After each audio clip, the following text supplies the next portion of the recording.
Good morning class. मेरा नाम मनीषा जी और आप सभी को मेरे चैनल पर स्वागत है।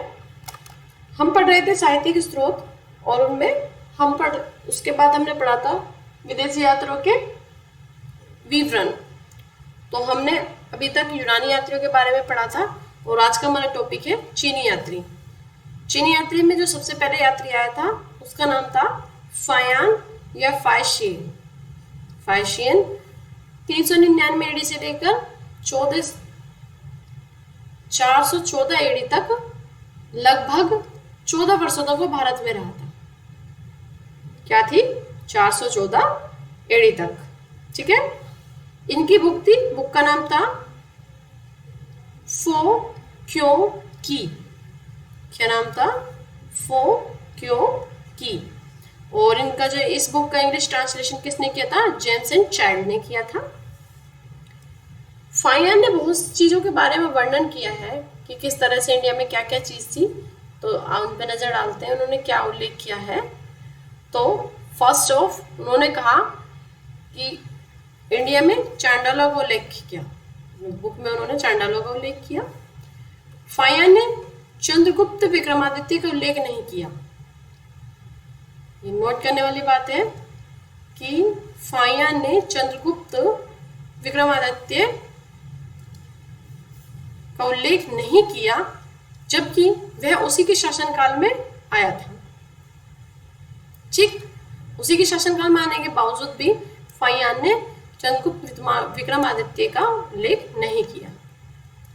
नेक्स्ट, फायान ने दक्षिण भारत की यात्रा नहीं की। फायान ने दक्षिणी भारत की यात्रा नहीं की। नेक्स्ट, फायान ने कोड़ियों को उल्लेख किया और इसी कोड़ी को हमारे ग्रंथों में क्या कहा जाता है? काव्यदर्क। क्या कहा जाता है? काव्यदर्क। नेक्स्ट जो यात्री आया था, और भी बहुत सी बातें हैं जो फायान से रिलेटेड है। जब हम टॉपिक पढ़ेंगे अपने मौर्यस, तो उसके बाद हम फायान के बारे में पढ़ेंगे। नेक्स्ट, सुंगयुंग आया था 518 एडी में। इनसे रिलेटेड इतनी जानकारी नहीं प्राप्त होती है या ना इनसे क्वेश्चन आते हैं। तीसरा टॉपिक है हमारा फेनसांग। फेनसांग इनको तीर्थयात्रियों का राजकुमार, आधुनिक शाक्य मुनि नाम से भी जाना जाता है और मोक्षदेव की उपाधि मिली थी इन्हें। ठीक है। 629 एडी में आए थे तथा भारत में लगभग 13 वर्षों तक रहे थे। ये बहुत ही इंपॉर्टेंट बात है कि कौन से यात्री कितने वर्षों तक यहाँ पर रहा था। तो फायान रहा था 14 वर्षों तक और फेनसांग रहे थे 13 वर्षों तक। फेनसांग ने हर्षवर्धन के शासनकाल में आया था, लेकिन हर्ष से नहीं मिल पाया। बहुत सी ऐसी घटना घटित हुई थी कि वो मिलने जा रहा था, लेकिन काफी बार ऐसा हुआ था कि वह हर्षवर्धन से नहीं मिल पाया था किसी भी कारणवश। कामरूप के शासक भास्कर वर्मन से दरबार में भी मिलने गए थे। ये कामरूप कैसे कहा जाता है? कामरूप कहा जाता है असम का प्राचीन नाम। किसका? असम का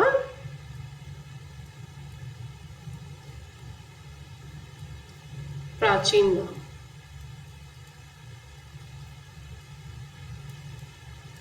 कामरूप कहते थे पहले असम को। ठीक है। फेनसांग ने मणिपुर और सिंध देश के शासकों को शूद्र कहा है। ठीक है, ये नोट रखने वाली बात है, इंपॉर्टेंट बात है। नेक्स्ट, काची नरेश नरसिंह वर्मन के राज्य भी गए थे ये। ठीक है।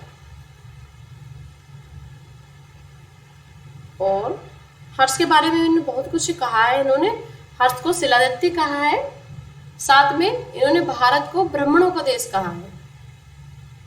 और इन्होंने एक बात यह भी कही है कि जो कृषक हैं वो शूद्र होते थे। क्या होते थे? शूद्र होते थे। क्या होते थे? शूद्र होते थे। नेक्स्ट,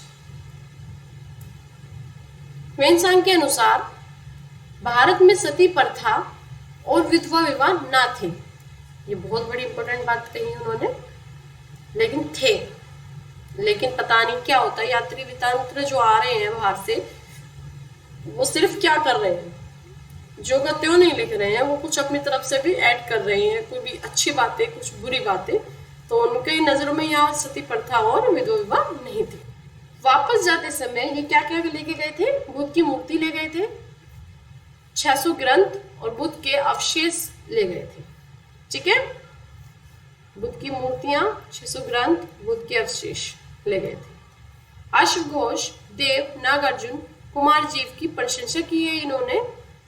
ठीक है, और इन्हें 4 मार्गदर्शक शक्ति कहा है, 4 मार्गदर्शक शक्ति के रूप में इन्हें बताया। उसके बाद नेक्स्ट हमारा जो चीनी यात्री है उसका नाम है इत्सिंग। इत्सिंग समुद्र के रास्ते से भारत आया था। दक्षिणी से आगमन 7वीं सदी में भारत आए थे। ठीक है, और 10 वर्षों तक ये नालंदा में रहा। 400 संस्कृत ग्रंथों का इन्होंने अनुवाद किया। इत्सिंग ने भारत को आर्य देश के रूप में बताया। ठीक है, ये इंपॉर्टेंट बात है, क्या बताया था? आर्य देश के रूप में बताया था। मैं सिर्फ आपको ये सारे के सारे जो यात्री हैं उन सब के बारे में डिटेल में आने वाले नेक्स्ट टॉपिक में कराऊंगी। ये सिर्फ एक ओरल है कि जो बाहर से यात्री आए थे उन्होंने किस तरह से भारत को अपनी नजर से देखा था और उन्होंने भारत के बारे में क्या क्या कहा था। अब नेक्स्ट है चाओजू कुआ। ये आए थे 1225 AD में। ठीक है, और इनकी जो बुक है उसका नाम है चूफानची। क्या है? चूफानची। नेक्स्ट जो यात्री आए थे वो थे मुहुआन। वो 15वीं सदी में भारत आए थे। इनसे रिलेटेड लगभग जानकारी नहीं मिलती है, ना ही इनसे क्वेश्चन आते हैं, बस आपको याद रखना है कि मुहुआन 15वीं सदी में भारत आए थे। नेक्स्ट है मुस्लिम यात्री। फर्स्ट मुस्लिम यात्री कौन था जो आया था? इबन खुर्दाब। ठीक है, ये 848 AD में भारत आए थे। ठीक है, और भारतीय समाज को 7 वर्गों में विभाजित किया था। क्षत्रियों के 2 वर्ग बताए थे। ठीक है, और इनकी बुक का जो नाम है, बुक का नाम है किताब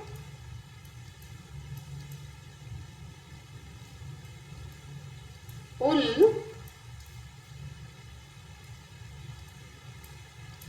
मसालिक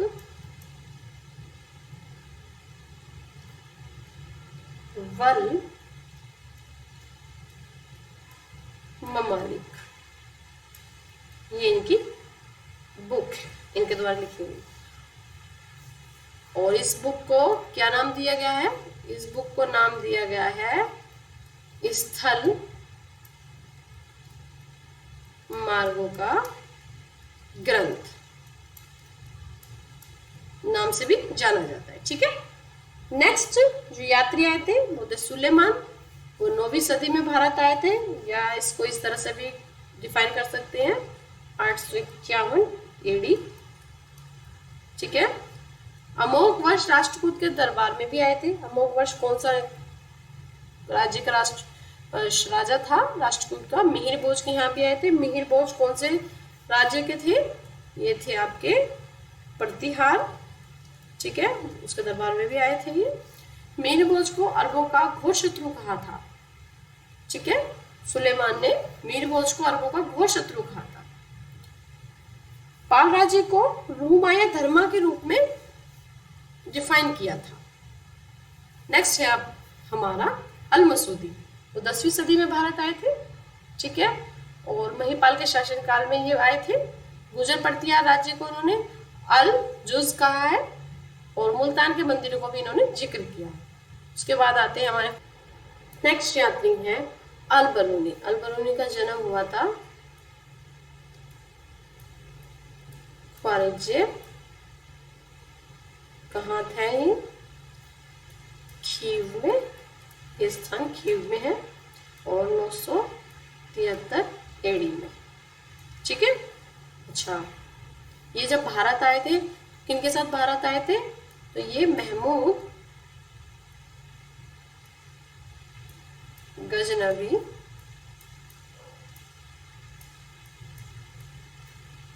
के साथ भारत आए। ठीक है,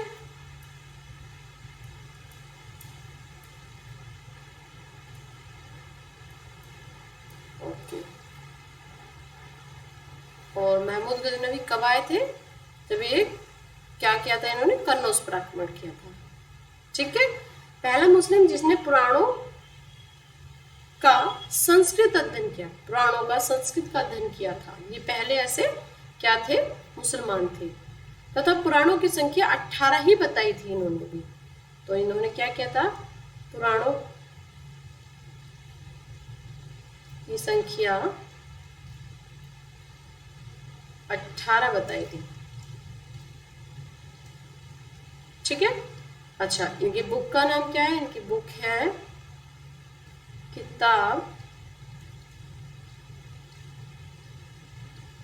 अल हिंद। ठीक है, ये इनकी बुक है। कौन सी लैंग्वेज में थी? अरबी भाषा में है ये। ओके, इसका इंग्लिश ट्रांसलेशन किसने किया था? एडवर्ड सी साचू, इंग्लिश ट्रांसलेशन।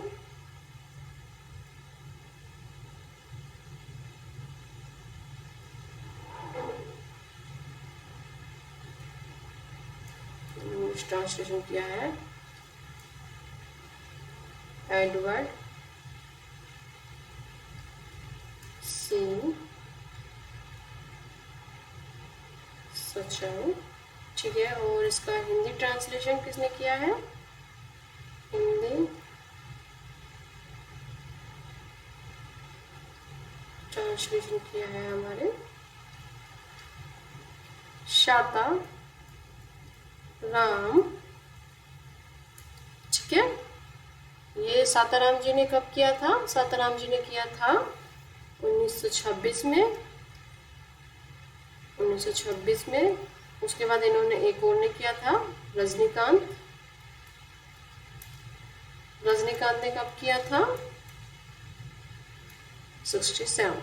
ठीक है, और उर्दू ट्रांसलेशन भी हुआ है इस बुक का। तो Urdu translation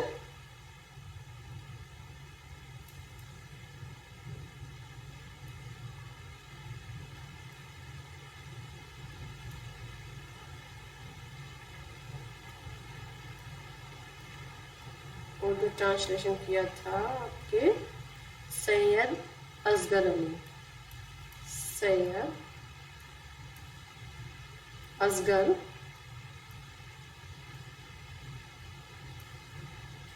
Ali. Next writer है हमारा मार्को पोलो। नेक्स्ट राइटर है 5, क्या नाम है 5 पेज का? मार्को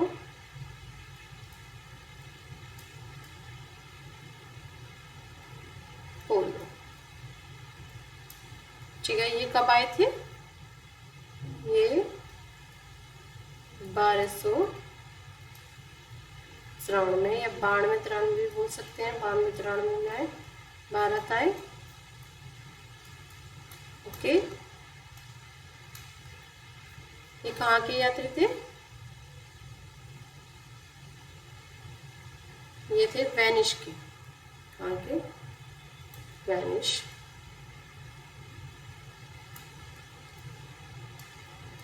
वेनिस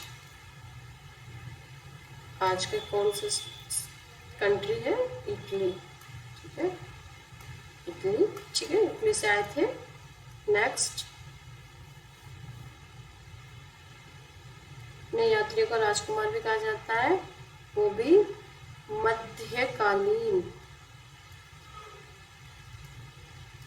मध्यकालीन यात्रियों का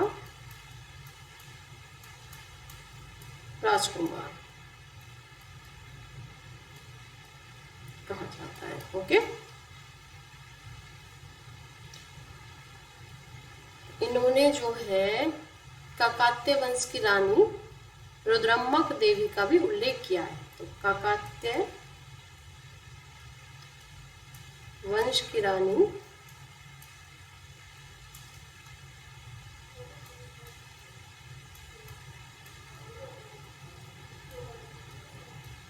रुद्रम्मा देवी का भी उल्लेख किया है।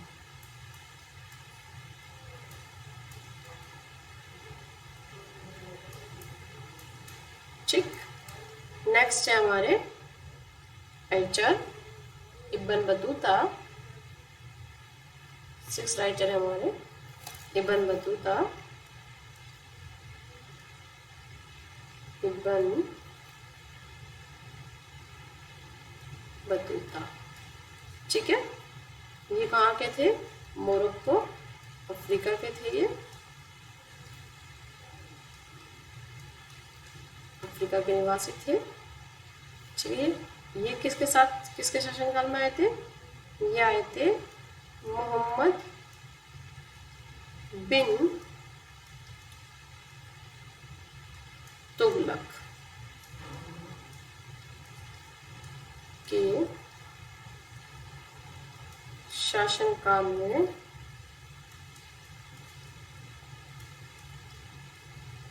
भारत आए। ठीक जी।